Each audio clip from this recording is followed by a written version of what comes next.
എല്ലാവർക്കും നമസ്കാരം. ഞാൻ ഇന്ന് പാലക്കാട് എത്തി. വികസിത പാലക്കാട് ടീം വികസിത പാലക്കാടിനൊപ്പം ഇന്ന് പാലക്കാടിൻ്റെ വികസനം തുടരാൻ ഒരു കണ്ടിന്യൂ ചെയ്യുന്ന ഒരു വികസനം, അതിൻ്റെ ഒരു മാനിഫെസ്റ്റോ റിലീസിനാണ് ഇന്ന് ഇവിടെ എത്തിയിരിക്കുന്നത്. ഞങ്ങൾ ആദ്യം മുതൽ പാർട്ടിയുടെ ഒരു കാഴ്ചപ്പാടും പാർട്ടി പറയുന്നൊരു കാര്യം, ഞങ്ങളുടെ രാഷ്ട്രീയം വികസനമാണ്, വിവാദങ്ങളല്ല. ഞങ്ങൾ വികസനം ആണ് ആഗ്രഹിക്കുന്നത്. അതിനെക്കുറിച്ച് ഞാൻ ആദ്യം പറഞ്ഞിട്ടുണ്ട്, സംസാരിച്ചിട്ടുണ്ട്. ഇന്ന് ഞാൻ കൺവെൻഷനിൽ അതിനെക്കുറിച്ച് സംസാരിക്കും. ഒരു വശത്ത് BJP NDA വികസിത കേരളം, വികസിത പാലക്കാട്, ഇതിൻ്റെ രാഷ്ട്രീയത്തിൽ ഈ സംസ്കാരം കൊണ്ടുവരാൻ പ്രവർത്തിക്കുമ്പോൾ, മറ്റേ വശത്ത്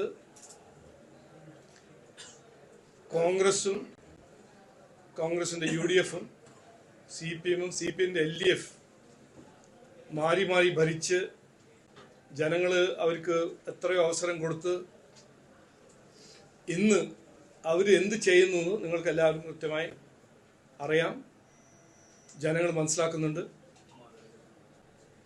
ഞങ്ങൾ വികസനം, ജനങ്ങളുടെ പ്രശ്നങ്ങൾ പരിഹരിക്കുന്ന ഒരു രാഷ്ട്രീയം, അതിനുവേണ്ടി അധ്വാനിക്കുമ്പോൾ കോൺഗ്രസ് എന്തുകൊണ്ടാണ്, അവരുടെ രാഷ്ട്രീയ ലക്ഷ്യം എന്താണ്, അവർ എന്തുകൊണ്ടാണ് രാഷ്ട്രീയത്തിൽ ഇറങ്ങുന്നത്, അവരുടെ രീതി, അവരുടെ രാഷ്ട്രീയത്തിനെ കുറിച്ച് ഏറ്റവും നല്ല ഉദാഹരണമാണ് പാലക്കാട്. ഇവിടെ എത്ര കൊല്ലമായിട്ട് ഒരു വ്യക്തി, അദ്ദേഹത്തിൻ്റെ സ്വഭാവം, അദ്ദേഹത്തിൻ്റെ പെരുമാറ്റമെല്ലാം അറിയുന്ന കോൺഗ്രസ് പാർട്ടി ജനങ്ങളുടെ തലയിൽ, സാധാരണ പാലക്കാടിൻ്റെ നല്ല ജനങ്ങളുടെ തലയിൽ MLA ആയി കെട്ടിവെച്ചു. ഞാൻ വ്യക്തിയെ കുറിച്ചൊന്നും പറയാൻ പോകുന്നില്ല. പക്ഷെ അതിന് പിന്നിലുള്ളൊരു രാഷ്ട്രീയം, അതിൻ്റെ പിന്നിലുള്ളൊരു രാഷ്ട്രീയ സംസ്കാരം, ഇവര് ജനങ്ങൾ അവസരം തരുമ്പോൾ അഴിമതി, ജനങ്ങളെ ചൂഷണ, എക്സ്പ്ലോയിറ്റേഷൻ മാത്രമേ ഇതുവരെ ചെയ്തിട്ടുള്ളൂ. ഈ MLA ഒരു ഉദാഹരണം. ശബരിമല കൊള്ളയിൽ ഒരു മെയിൻ സ്റ്റാറായി ഒരു ദല്ലാൽ കോൺഗ്രസിൻ്റെ സഹായത്തോടാണ് ഇതിൽ കയറിയിരിക്കുന്നത്. അതിൻ്റെ ഒരു തെളിവും അതിൻ്റെ ഒരു കൃത്യത നമുക്ക് എല്ലാവർക്കും അറിയാം. കഴിഞ്ഞ 4-5 ദിവസമായിട്ട് ഫോട്ടോസ് എല്ലാം നിങ്ങളെല്ലാം കണ്ടിട്ടുണ്ട്. അപ്പോൾ അത് കോൺഗ്രസ് UDF 8 മന്ത്രിമാരുണ്ടായിരുന്നു കോൺഗ്രസിൽ നിന്ന്, കേരളത്തിൽ നിന്ന്. UPA സർക്കാരിൻ്റെ 10 കൊല്ലം അവർ നാടിന് വേണ്ടി ഒന്നും ചെയ്തില്ല. ഒരു കോൺട്രിബ്യൂഷനും ഇന്ന് അവരോട് ചോദിച്ചാലും അവർക്ക് കണ്ടുപിടിക്കാൻ പറ്റില്ല. പക്ഷെ ഭീകരമായ അഴിമതി ഡൽഹിയിൽ നടത്തി, ഇവിടെ അവസരം കിട്ടിയപ്പോൾ ഇവിടെയും നടത്തി. ഇതാണ് അവരുടെ സംസ്കാരം, അവരുടെ രാഷ്ട്രീയ സംസ്കാരം, അവരുടെ രാഷ്ട്രീയ ലക്ഷ്യം. മറുവശത്ത് അവരുടെ ഇന്ത്യ അലയൻസ് പാർട്ട്ണറായ CPM പണ്ടുകാലത്ത് അഴിമതി കോൺഗ്രസിൻ്റെ ഫോർട്ടേ ആയിരുന്നു, കോൺഗ്രസിൻ്റെ മൊണോപ്പൊളി ആയിരുന്നു. അക്രമ രാഷ്ട്രീയം ആയിരുന്നു CPM-ൻ്റെ ഒരു ഡൊമൈൻ. പക്ഷെ ഇന്ന് അഴിമതിൻ്റെ ഡൊമൈനിലും CPM പറയുന്നു, അല്ല, ഞാൻ കോൺഗ്രസ് അങ്ങനെ ആ റേസിൽ ആദ്യം മുമ്പോട്ട് പോകണ്ട, ഞങ്ങൾ അതിൻ്റെ ഒരു ക്ലോസ് കോമ്പറ്റീഷനിലാണ്. അപ്പോൾ എവിടെ നോക്കിയാലും, ഏത് മുനിസിപ്പാലിറ്റി കോർപ്പറേഷൻ, LDF ഭരിക്കുന്ന മുനിസിപ്പാലിറ്റി കോർപ്പറേഷൻ നോക്കിയാൽ അഴിമതി, കുറ്റകരമായ അനാസ്ഥ, കഴിവില്ലായ്മ, ഇൻകോമ്പറ്റൻസ്, ഇതാണ് LDF തരുന്നത്. പിന്നെ ഇന്ന് ED-ന്റെ കേസ് നിങ്ങളെല്ലാവരും കണ്ടു. 2100 കോടിയുടെ masala bond London stock exchange raise ചെയ്ത് 21 കോടി ഫീസ്. ഇത് ആർക്ക് കൊടുത്തു, എന്തിനു കൊടുത്തു? 9.5% ഇൻട്രസ്റ്റ് റേറ്റിൽ പുറത്തുനിന്ന് ഒരു മസാല ബോണ്ട് റേസ് ചെയ്യുമ്പോൾ എന്തുകൊണ്ട് ഇവിടുന്ന് റേസ് ചെയ്തില്ല? അതുപോലെ തന്നെ ആയിരുന്നു ഇവിടെ ഇൻട്രസ്റ്റ് റേറ്റ്, ഇവിടെ ആയിരുന്നു കമ്മി. ഇതെല്ലാം ചോദിക്കണം, ഇതെല്ലാം ഈ ഇൻവെസ്റ്റിഗേഷൻ അന്വേഷണം വഴി ചോദിക്കണം. ഇതിൽ എനിക്ക് ഉറപ്പുണ്ട് ശബരിമല കൊള്ള പോലെ തന്നെ. ആദ്യം മുഖ്യമന്ത്രി എന്താ പറഞ്ഞത്? ശബരിമല കൊള്ള പുറത്തു വന്നപ്പോൾ ഇതൊരു വീഴ്ചയാണ്, ഇത് ചെറിയൊരു നിസ്സാര വീഴ്ചയാണ്. 4.5 കിലോ സ്വർണം ഒരു പുണ്യ ശബരിമല അമ്പലത്തിൽ നിന്ന് കൊള്ള ചെയ്യുമ്പോൾ LDF ഇതിനെ കാണുന്നത് ഒരു വീഴ്ചയായിട്ടാണ് കണ്ടത്. അത് എന്തുകൊണ്ട് മുഖ്യമന്ത്രി അങ്ങനെ പറഞ്ഞു? അന്ന് SIT പോലീസാണ്. പോലീസ് ആരുടെ കീഴാണ് വരുന്നത്? ഹോം മിനിസ്റ്ററിന്റെ കീഴ്. അതൊരു സിഗ്നലായിരുന്നു. പക്ഷെ ഞങ്ങൾ അന്ന് പറഞ്ഞു, ഇന്നും പറയുന്നു, അതൊന്നും ഞങ്ങൾ സ്ലിപ്പപ്പായിട്ട് കവറപ്പ് ചെയ്യാൻ സമ്മതിക്കില്ല. ഇതിനു വേണ്ടി എന്തു വേണമെങ്കിലും ഞങ്ങൾ തയ്യാറാണ്. ശബരിമലനെ സംരക്ഷിക്കാനും വിശ്വാസികളുടെ ഈ ദ്രോഹിക്കുന്ന ഒരു രാഷ്ട്രീയത്തിന് ബ്ലോക്കും ഡിഫീറ്റ് ചെയ്യാൻ ഞങ്ങൾ തയ്യാറാണ്. അപ്പോൾ LDFും UDFും മാറി മാറി ഭരിച്ചു. ഇപ്പോൾ അവർ ഒരു കോമ്പറ്റീഷനിലാണ്. ആരാണ് കൂടുതൽ അഴിമതി ചെയ്യാൻ കഴിവും താല്പര്യമുള്ള പാർട്ടി. ഇതിൽ ആർക്ക് ഗോൾഡ് മെഡൽ കിട്ടും, ആർക്ക് സിൽവർ മെഡൽ കിട്ടും എന്ന് എനിക്ക് പറയാൻ കഴിയില്ല. പക്ഷേ പാലക്കാട് മുനിസിപ്പാലിറ്റിയിൽ കഴിഞ്ഞ 5 കൊല്ലം ചെയ്ത വികസനവും അഴിമതി രഹിത ഭരണവും അത് തുടരണം എന്നാണ് ജനങ്ങളുടെ ആവശ്യം. അതിന് വേണ്ടി ഞങ്ങൾ പ്രവർത്തിക്കും. അത് ചെയ്ത കാര്യങ്ങളെല്ലാം എല്ലാ വീട്ടിലും പോയി പറയും. അതിൻ്റെ അപ്പുറം ഞങ്ങൾ മുമ്പോട്ട് വയ്ക്കുന്ന വികസിത പാലക്കാടിൻ്റെ ഒരു മാനിഫെസ്റ്റോയിൽ ഞങ്ങൾ പറയാൻ പോകുന്നത്, ഭരിക്കാൻ ഒരു അവസരം കൂടി കിട്ടിയാൽ ആദ്യത്തെ 45 ദിവസം ഞങ്ങൾ ഒരു 5 കൊല്ലത്തിൻ്റെ ബ്ലൂ പ്രിന്റ് നരേന്ദ്രമോദിജിന്റെ ഗവൺമെന്റിന്റെ ഒപ്പം ഇരുന്നൊരു നെക്സ്റ്റ് 5 ഇയേഴ്സിന്റെ ബ്ലൂ പ്രിന്റ് ഞങ്ങൾ മുമ്പിൽ വെക്കും. ഇതുവരെ നടന്ന ഒരു സ്റ്റേറ്റ് ഗവൺമെന്റിന്റെ നോൺ കോഓപ്പറേഷൻ കാരണം എത്രയോ പദ്ധതികൾ ഇവിടെ നടപ്പിലാക്കിയിട്ടില്ല. ഞങ്ങൾ ഉറപ്പു തരുന്നു, 100% സെൻട്രൽ ഗവൺമെന്റ് സ്കീംസ് പാലക്കാട് മുനിസിപ്പാലിറ്റിയിൽ ഞങ്ങൾ ഇംപ്ലിമെന്റ് ചെയ്യും. കുടിവെള്ളം മുതൽ PM ആവാസ് യോജന, PM ആയുഷ്മാൻ 70 വയസ്സ് ഫ്രീ ഇൻഷുറൻസ് സ്കീം മുതൽ PM കിസാൻ, എല്ലാ സ്കീം 100% സ്കീം ഞങ്ങൾ ഇംപ്ലിമെന്റ് ചെയ്യും. ഡിജിറ്റൽ ഭരണം, ഡിജിറ്റൽ ഗവർണൻസ് ഇവിടെ കൊണ്ടുവരും. വീട്ടുപടിക്കൽ ഭരണം ഞങ്ങൾ ഇവിടെ ഇംപ്ലിമെന്റ് ചെയ്യും. എല്ലാ ലോക്കൽ ബോഡി BJP എല്ലാ ലോക്കൽ ബോഡിയും കോർപ്പറേഷൻ മുനിസിപ്പാലിറ്റി ചെയ്യാൻ പോകുന്ന കാര്യമാണിത്. എല്ലാ കൊല്ലം ഒരു റിപ്പോർട്ട് കാർഡ്, വികസന റിപ്പോർട്ട് കാർഡ് ഞങ്ങൾ ജനങ്ങളുടെ മുമ്പിൽ വെക്കും. ബഡ്ജറ്റിന്റെ സമയത്ത് ഓരോരോ രൂപ, ഓരോരോ നയ പൈസേന്റെ കണക്ക് ഞങ്ങൾ മുമ്പിൽ വെക്കും. ഇത് ഒരു പുതിയ ഭരണശൈലിയാണെന്ന് ഞങ്ങൾ ജനങ്ങളുടെ മുമ്പിൽ പറയുന്നു. വാഗ്ദാനം കൊടുത്ത് ഓടുന്ന UDFും LDFും അല്ല. ഇവിടെ 5 കൊല്ലം നന്നായി പ്രവർത്തിച്ച ഒരു പാർട്ടിയാണ് BJP NDA. അത് ഞങ്ങൾ തുടരാൻ നിങ്ങളുടെ എല്ലാവരെയും സപ്പോർട്ട് അഭ്യർത്ഥിക്കുന്നു എന്ന് പറഞ്ഞ് വാക്ക് ചുരുക്കുന്നു. വേറെ എന്തെങ്കിലും ഉണ്ടെങ്കിൽ നിങ്ങൾ ചോദിക്കാം. Thank you. രാഹുൽ മാങ്കൂട്ടത്തിനായിട്ടുള്ള അന്വേഷണം തുടങ്ങിയിട്ട് ദിവസങ്ങൾ കഴിഞ്ഞിരുന്നു. പക്ഷേ ഇതുവരെ പോലീസിന് കണ്ടെത്താൻ കഴിഞ്ഞിട്ടില്ല. ഇതൊരു MLA കണ്ടെത്താൻ പോലീസിന് കഴിയാത്തത് വലിയ വീഴ്ചയല്ലേ? നോക്കൂ, ഇതിൽ ഞാൻ ഒരു കംപ്ലീറ്റ് സെൻസ് ഓഫ് റെസ്പോൺസിബിലിറ്റിയോട് പറയണേ. 27 സ്റ്റേറ്റും 8 യൂണിയൻ ടെറിട്ടറീസിലും CPMും കോൺഗ്രസും ഒറ്റക്കെട്ടായിട്ടാണ് അലയൻസിലാണ്. ഇവിടെയും അവരൊരു അലയൻസിലാണെന്ന് എനിക്കൊരു സംശയമില്ല. സാധാരണ മലയാളികൾക്ക് ഒരു സംശയമില്ല. ഇതൊരു നാടകമാണ്. ഇത് 3-4 മാസം മുമ്പേ സുവമോട്ടോ കേസ് ചെയ്യാൻ കഴിയുന്ന ഒരു സ്റ്റേറ്റ് ഗവൺമെന്റ് എലക്ഷന്റെ 4 ദിവസം മുമ്പേ ഈ അറസ്റ്റിന്റെ ഒരു നാടകം ചെയ്യുമ്പോൾ അത് എന്തുകൊണ്ടെന്ന് നിങ്ങൾ ചോദിക്കണം. ഞാൻ അതിന്റെ ഉത്തരം തരാം. ശബരിമല കൊള്ളയെന്ന് എങ്ങനെയെങ്കിലും ശ്രദ്ധ തിരിക്കണം എന്നാണ് മുഖ്യമന്ത്രിൻ്റെയും ദേവസ്വം മന്ത്രി വാസവൻ്റെയും കടകംപള്ളി സുരേന്ദ്രൻ്റെയും ആവശ്യം. അതുകൊണ്ടാണ് ഈ ഡ്രാമ. ഇതെല്ലാം പണ്ട് ചെയ്യാൻ കഴിയുന്ന ഒരു കാര്യമായിരുന്നു, ചെയ്തില്ല. എന്തുകൊണ്ടെന്ന് നിങ്ങൾ ചോദിക്കണം. എനിക്ക് അതിനെക്കുറിച്ച് ഒരു അഭിപ്രായമുണ്ട്, അത് ഞാൻ പറഞ്ഞു. ബിജെപിയിലുള്ള എല്ലാവർക്കും ഇതേ അഭിപ്രായം തന്നെയാണോ ഉള്ളത്? കഴിഞ്ഞ ദിവസം കെ സുരേന്ദ്രനോട് ഉൾപ്പെടെ ഈ ചോദ്യം ചോദിച്ചപ്പോൾ ഈ പ്രാധാന്യമുള്ള വിഷയമാണിതെന്നും പക്ഷേ താങ്കൾ പറഞ്ഞ കാര്യം കേട്ടിട്ടില്ലെന്നുമാണ് പറഞ്ഞത്. അല്ല, ഞാനാണ് സംസ്ഥാന പ്രസിഡന്റ്. ഞാനിപ്പോൾ രാവിലെ നോക്കിയപ്പോൾ ഞാനാണ് സംസ്ഥാന പ്രസിഡന്റ്. അപ്പം ഞാൻ പറയുന്നു, അപ്പോൾ അതാണ് പാർട്ടിന്റെ അഭിപ്രായം.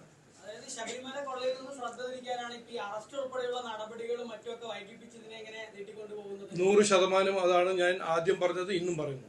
100%. ജില്ലയിലെ 123 സ്ഥലത്ത് ബിജെപിക്ക് സ്ഥാനാർത്ഥിയുണ്ട്. പഞ്ചായത്ത്, നഗരസഭ. എന്താ സാഹചര്യം? അല്ല, അത് ഓക്കെ, ഞങ്ങൾ ട്രൈ ചെയ്തു. അത് ചില സ്ഥലത്ത് അങ്ങനെ ഞങ്ങൾ പെർഫെക്റ്റ് ആണെന്ന് ഞങ്ങൾ പറയുന്നില്ലല്ലോ. ഞാൻ ആദ്യം മുതൽ പറയുന്നത് അത് CPM കോൺഗ്രസ് അല്ലേ, പെർഫെക്റ്റ് പാർട്ടീസ് അല്ലേ. ഞങ്ങൾ ഇത് ഒരു നല്ല അറ്റംപ്റ്റ് നടന്നു. 21,065 കാൻഡിഡേറ്റ്സ് 23,000 വാർഡിൽ ഞങ്ങൾ മത്സരിപ്പിക്കുന്നു. അത് ഞങ്ങൾ ഒരു വലിയൊരു ചാട്ടമാണ്, വലിയൊരു ലീപ്പ് ഫോർവേഡാണ്. ചില ഏരിയയിൽ ഗ്യാപ്പ് വന്നിട്ടുണ്ട്, ആ ഒരു വീഴ്ചയുണ്ട്. അത് ഞങ്ങൾ നോക്കും, പരിശോധിക്കും. ഇനി നിയോജകമണ്ഡലം ഇലക്ഷൻ അതെല്ലാം ഞങ്ങൾ പരിഹരിക്കും.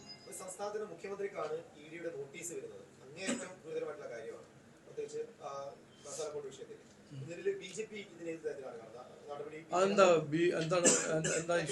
നോട്ടീസിനപ്പുറത്തേക്ക് മറ്റെന്തെങ്കിലും നടപടി ഉണ്ടായിട്ടുണ്ടായിരുന്നോ? അതോ നിലവിൽ മുഖ്യമന്ത്രിക്കെതിരെ തുടർ അന്വേഷണം വേണ്ടതല്ലേ ഈ വിഷയത്തിലൊക്കെ? അത് നടക്കില്ലോ, അത് ED ചെയ്യല്ലോ, അന്വേഷണം നടത്തും.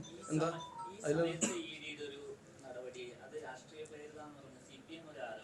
അല്ല, അതെല്ലാം പറയും. അതിപ്പോ ഇന്നലെ മിനിഞ്ഞാന്ന് നാഷണൽ ഹെറൽഡിനെ കുറിച്ച് കോൺഗ്രസ് പറയും. അങ്ങനെ നാഷണൽ ഹെറൽഡ് കോൺഗ്രസ് അല്ലല്ലോ തീരുമാനിക്കേണ്ടത്. ഒരു ഇൻവെസ്റ്റിഗേറ്റീവ് ഏജൻസിന്റെ ഇൻവെസ്റ്റിഗേഷൻ എപ്പോൾ നടക്കണം, എങ്ങനെ നടക്കണം എന്ന് അവരല്ല തീരുമാനിക്കേണ്ടത്. അത് അക്യൂസ്ഡ് അല്ല തീരുമാനിക്കേണ്ടത്, അവർ തീരുമാനിക്കണം. അവർ ഇൻഡിപെൻഡന്റ് ഓർഗനൈസേഷൻസ് ആണ്, പ്രൊഫഷണൽ ഓർഗനൈസേഷൻസ് ആണ്, അക്കൗണ്ടബിൾ ആണ്. അവരുടെ നടപടികൾ അവർ ചെയ്യും. അപ്പോൾ അതിനിപ്പോ കോൺഗ്രസ്സുകാർക്ക് സന്തോഷമല്ല, CPMകാർക്ക് സന്തോഷം, അതിന് വേണ്ടിയിട്ടല്ലല്ലോ ED ഇവിടെ ഇരിക്കുന്നത്. ED അല്ലെങ്കിൽ CBI അല്ല. നോക്കൂ, ഇതില് ഒരു നറേറ്റീവ് സൃഷ്ടിക്കാൻ എല്ലാവരും ശ്രമിക്കും. പക്ഷേ ഇതിൽ തെറ്റ് ഇല്ല എന്ന് സ്ഥാപിക്കാൻ അവർക്കൊരു അവസരം കിട്ടും. അവർ കോർട്ട് പോട്ടെ, പറയട്ടെ. ഇത് റൂൾ ഓഫ് ലോ ആണ്. എല്ലാവർക്കും ഒരു അവകാശമുണ്ട് അവർക്ക് ഡിഫെൻഡ് ചെയ്യാൻ. അവർ ഡിഫെൻഡ് ചെയ്യട്ടെ. അതെല്ലാം നോക്കൂ, ഇതെല്ലാം എത്രയോ കാലമായിട്ട് കേൾക്കുന്നതാണ്. എനിക്ക് ഇതിനെ കുറിച്ച് പറയാനൊന്നുമില്ല. ഇതെല്ലാം എല്ലാം പൊളിഞ്ഞു കിടക്കുന്ന ഒരു നറേറ്റീവ് അല്ലേ. ഒരു കേസ് ഞാൻ ഇപ്പോൾ പറഞ്ഞല്ലോ, ഇതിൽ എത്രയോ കാര്യങ്ങൾ ചോദിക്കാനുണ്ട്. ഈ മസാല ബോണ്ട് എന്ന് പറഞ്ഞാൽ ഞാനൊരു വലിയൊരു പൊളിറ്റിക്കൽ വിദ്വാൻ അല്ലെങ്കിലും എന്തുകൊണ്ട് ആർക്കാണ് 21 കോടി ഫീസ് കൊടുത്തത്? അത് ചോദിക്കേണ്ട ഒരു പ്രശ്നമല്ലേ. എന്തുകൊണ്ട് അത് മസാല ബോണ്ട് ലണ്ടൻ സ്റ്റോക്ക് എക്സ്ചേഞ്ചിൽ കാശ് റേസ് ചെയ്യുന്നു, ഇവിടെ കാശില്ലേ? എത്രയോ സംസ്ഥാനങ്ങൾ ഇവിടെ ബോണ്ട് റേസ് ചെയ്യുന്നു. ഇതെന്താണ് ഒരു പ്രത്യേക ഒരു അർജൻസി? അത് ചോദിക്കേണ്ട ഒരു പ്രശ്നമല്ലേ. അവർക്കൊരു മറുപടി ഉണ്ടെങ്കിൽ അവർ പറയട്ടെ. ഇത് ചോദിക്കാൻ പാടില്ല എന്ന് പറയണം, അത് പറയാൻ പാടില്ലല്ലോ. ഇതിലൊരു ഇറഗുലാരിറ്റി പ്രൈമ ഫേസി ഉണ്ട്. ഇത് ആരോട് ചോദിച്ചാലും എന്തുകൊണ്ട് കേരള സ്റ്റേറ്റ് ഗവൺമെന്റ് ഇവിടുന്ന് കാശ് ബോറോ ചെയ്യുന്നില്ല? കാരണം ഞാൻ പറഞ്ഞാൽ എൻ്റെ അഭിപ്രായം, ഇവിടെ ഫീസ് കൊടുക്കേണ്ട ആവശ്യം ഉണ്ടാവില്ല. ഒരു ബാങ്കിൽ നിന്നൊരു ലോൺ എടുക്കുകയാണെങ്കിൽ ഇപ്പോൾ കർണാടകയാണോ, തെലുങ്കാനയാണോ, മഹാരാഷ്ട്രയാണോ, തമിഴ്നാടാണോ, ഇവരെല്ലാം ഗവൺമെന്റ്സ് അല്ലേ. അവരെല്ലാം മസാല ബോണ്ടാണോ റേസ് ചെയ്യുന്നത്? അവർ ഇവിടുന്ന് ബാങ്കിൽ നിന്ന് കാശ് എടുക്കുന്നു. അവർക്ക് ഈ കമ്മീഷൻ ഒന്നും കൊടുക്കേണ്ട ആവശ്യമില്ല. അതൊരു ചോദ്യമാണ്, ലെജിറ്റിമേറ്റ് ചോദ്യമാണ്. അതിന് ഒരു ഉത്തരം ഉണ്ടെങ്കിൽ ബഹുമാനപ്പെട്ട മുഖ്യമന്ത്രി എന്തെങ്കിലും പറയാ, തോമസ് ഐസക് പറയാ. അതല്ലാണ്ട് ഇത് ചോദിക്കുമ്പോൾ ഇത് ഇലക്ഷന് കാരണമാണ്, ഇത് രാഷ്ട്രീയമാണെന്ന്, അതെല്ലാം പണ്ട് കാലത്തെ ഒരു മിസ്ഇൻഫർമേഷൻ ഡൈവേർട്ട് ചെയ്യാനൊരു ശ്രമം. എല്ലാവർക്കും ഒരു അവകാശമുണ്ട് ചോദിക്കാൻ. ഇത് എവിടെ പോയി കാശ്? 21 കോടി എവിടെ പോയി? ആർക്ക് കൊടുത്തു? എന്തിനു കൊടുത്തു? ഒരു ചോദ്യം, അത് അവർ മറുപടി തരട്ടെ. വഖഫ് ബില്ലുമായി ബന്ധപ്പെട്ട് നന്ദി മോദി എന്ന് പറയുന്ന പ്രോഗ്രാം നടത്തുകയും കിരൺ റിജിജു എന്ന് പ്രഖ്യാപനം നടത്തുകയും ചെയ്തു. പക്ഷേ മുൻപത്തെ ജനങ്ങൾ അന്ന് അതിനെതിരെ പിന്നീട് നിങ്ങൾ പ്രതീക്ഷിച്ച പോലെയുള്ള മറുപടി കിട്ടിയില്ല എന്നുള്ള പ്രതികരണമൊക്കെ അവിടുത്തെ ഫാദറിന്റെയും കൺവീനറിന്റെയും ഒക്കെ ഭാഗത്തുണ്ടായിരുന്നു. ഇപ്പൊ അതൊരു അടുത്ത ഘട്ടത്തിലേക്ക് കടന്നിരിക്കുകയാണ്. എന്താണ് ബിജെപിയുടെ വിലയിരുത്തൽ? അല്ല, അത് നിങ്ങൾ കാണും, അത് വരട്ടെ, സമയം ഇനിയുണ്ടല്ലോ കുറച്ച് ദിവസങ്ങൾ. ഇതുവരെ കാണാത്ത കാര്യമല്ലേ നമ്മളിപ്പോൾ ഹൈക്കോർട്ടിൽ നിന്ന് ഒരു ഒബ്സർവേഷൻ കിട്ടിയത്, വഖഫ് ബോർഡിന്റെ പ്രോപ്പർട്ടി അല്ലാന്ന്. പിന്നെ അവർക്ക് റവന്യൂ അവകാശം കിട്ടണമെന്ന് ഹൈക്കോർട്ട് ഒരു ഒബ്സർവേഷൻ കൊടുത്തില്ലേ? അത് പെട്ടെന്നാണോ വന്നത്? അങ്ങനെ ഒരു മാജിക് ആണോ? അത് പാർലമെന്റിന്റെ ഒരു വില്ല് മനസ്സിലാക്കിയിട്ടല്ലേ? അപ്പൊ അല്ല, സമരം അവസാനിക്കണം. കാരണം വഖഫ് അമെന്റ്മെന്റ് ബില്ല് പാസ്സായല്ലോ. ഇനിയിപ്പോ എന്തിനാ സമരം? അല്ല, അതൊരു നോക്കൂ, സമരം ചെയ്യാനും സമരം പിൻവലിക്കാനും എല്ലാവരും അവകാശമാണ്. അതിലിപ്പോ ഞാൻ എന്താ പറയണ്ടത്? ബിജെപിയുടെ സംസ്ഥാന ജനറൽ സെക്രട്ടറി എസ് സുരേഷ് തിരുവനന്തപുരത്ത് ഒരു ബാങ്കിൽ ഒരു തുക വായ്പ എടുത്തു. നേരത്തെ അദ്ദേഹം എടുത്തിട്ടില്ല എന്നാണ് പറഞ്ഞത്. അപ്പൊ ഇപ്പൊ അതിന്റെ സാധാരണ ജോയിന്റ് രജിസ്ട്രാർ കത്ത് പുറത്തായിട്ടുണ്ട്. അദ്ദേഹം അയച്ച കത്ത് നോക്കൂ, ഞാൻ പറയട്ടെ, ഇത് ശ്രദ്ധ തിരിക്കാൻ ഈ ഇലക്ഷന് മുമ്പ് ഓരോരോ കാര്യങ്ങൾ പറയുമ്പോൾ എൻ്റെ ഒരു സ്റ്റാൻഡേർഡ് റെസ്പോൺസാണ്. അങ്ങനെ തെളിവുണ്ടെങ്കിൽ കോർട്ട് പോവുക, കേസ് ഫയൽ ചെയ്യുക, പോലീസ് അന്വേഷിക്കുക. അത് തെറ്റാണെങ്കിൽ തെറ്റായിട്ട് കാണുക, തെറ്റല്ലെങ്കിൽ തെറ്റ് അക്യൂസ്ഡിന് ഒരു റൈറ്റ് ഉണ്ട് ഡിഫെൻഡ് ചെയ്യാൻ. അദ്ദേഹം ഡിഫെൻഡ് ചെയ്തോളൂ. ഈ എന്താണ് ഇല്ല കില്ലിങ്, ഇംഗ്ലീഷിൽ ഒരു വാക്കുണ്ട്, ഗ്യാസ് ലൈറ്റിങ്, മനസ്സിലായില്ലേ? ഒരു ആക്ച്വലി ഒരു ക്രിമിനൽ ആക്ട് ആണത്. ഓരോരോ കാര്യങ്ങൾ ഇങ്ങനെ എന്താ ഒരു പകുതിയല്ല, ഒരു 10% ട്രൂത്തും അതിലൊരു 50% എംബലിഷ്മെന്റ് ചെയ്തിട്ടൊരു കോണ്ടന്റ് ഉണ്ടാക്കുന്നത്, അത് ഇംഗ്ലീഷിൽ അത് ഗ്യാസ് ലൈറ്റിംഗ് എന്ന് പറയും. സാരില്ല, ഞങ്ങളുടെ അഭിപ്രായം ഇതാണ്. ആദ്യത്തെ ഞങ്ങൾ 0 ടോളറൻസ് ആണ് അഴിമതി ഇതിനെക്കുറിച്ച്. ഈ പാർട്ടിയിൽ ഒരു അഭിപ്രായ വ്യത്യാസമില്ല. ഈ ഇഷ്യൂവിനെ കുറിച്ച് 0 ടോളറൻസ് ടുവേർഡ്സ് കറപ്ഷൻ. ഒന്ന്. രണ്ടാമത്തത്, അങ്ങനെ എന്തെങ്കിലും ഉണ്ടെങ്കിൽ കേസ് ഫയൽ ചെയ്ത് പോലീസ് അന്വേഷിച്ച് എന്തെങ്കിലും ഉണ്ടെങ്കിൽ ഈ ഇദ്ദേഹം ഡിഫെൻഡ് ചെയ്യും. നിയമപരമായിട്ടല്ല, രാഷ്ട്രീയമായി അദ്ദേഹം ബിജെപിയുടെ സംസ്ഥാന ജനറൽ സെക്രട്ടറി. അത് പാർട്ടി എന്നുള്ള അത് അന്വേഷിക്കും. എന്തോ സംസ്ഥാന ജനറൽ അല്ല, ഈ ഇലക്ഷൻ കഴിയട്ടെ. ഇതിപ്പോ ഈ ഇലക്ഷന്റെ മുമ്പ് ഞങ്ങളെ ശ്രദ്ധ തിരിക്കാൻ ഇത് ഓരോരോ കാര്യം, അത് അവരെ തന്ത്രമാണ്, അത് ഡെലിബറേറ്റ് ആണ്. ഞാൻ അതിൽ പെടാൻ പോകുന്നില്ല. ഞാൻ ആദ്യം പോകുന്ന പറയുന്നത്, ഞങ്ങൾ മുമ്പോട്ട് വെക്കുന്നത് എന്താ? വികസനം, ജനങ്ങളുടെ അവകാശമാണ് വികസനം. അതിനുവേണ്ടി ഞങ്ങളൊരു കാഴ്ചപ്പാട് മുമ്പോട്ട് വെക്കുന്നു. അങ്ങനെ ആരെങ്കിലും തെറ്റ് ചെയ്തിട്ടുണ്ടെങ്കിൽ, ഇതുവരെ ഇതിപ്പോ 3 കൊല്ലം മുമ്പല്ലേ നടന്നത്? 3-4 കൊല്ലം മുമ്പേ. ഇനിയിപ്പോ 15-ാം തീയതി കഴിഞ്ഞിട്ട് നമുക്ക് നോക്കാം. അല്ല, രേഖ ഇപ്പൊ പുറത്തായി. ഇലക്ഷന്റെ 4 ദിവസം മുമ്പ് ഞാൻ പറഞ്ഞത്, ഇലക്ഷൻ കഴിഞ്ഞിട്ട് ഞാൻ 100% ഉറപ്പ് തരുന്നു, ഇതെല്ലാം ഞാൻ ഇൻവെസ്റ്റിഗേറ്റ് ചെയ്യും.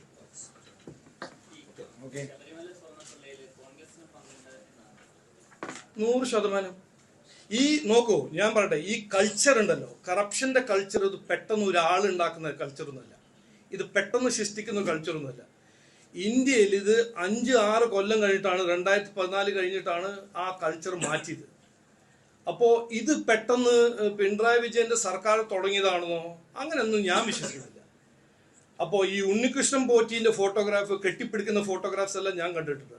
ഉണ്ണികൃഷ്ണൻ പോറ്റി ദേവസ്വങ്ങളിൽ ആരാ കയറ്റിയത് നമുക്കറിയാം. അത് കോൺഗ്രസ് സർക്കാരായിരുന്നു. അപ്പോൾ ഇത് പെട്ടെന്ന് തുടങ്ങി ഇവര് മാത്രം ചെയ്യുന്നു എന്ന് ഞാൻ വിശ്വസിക്കുന്നില്ല.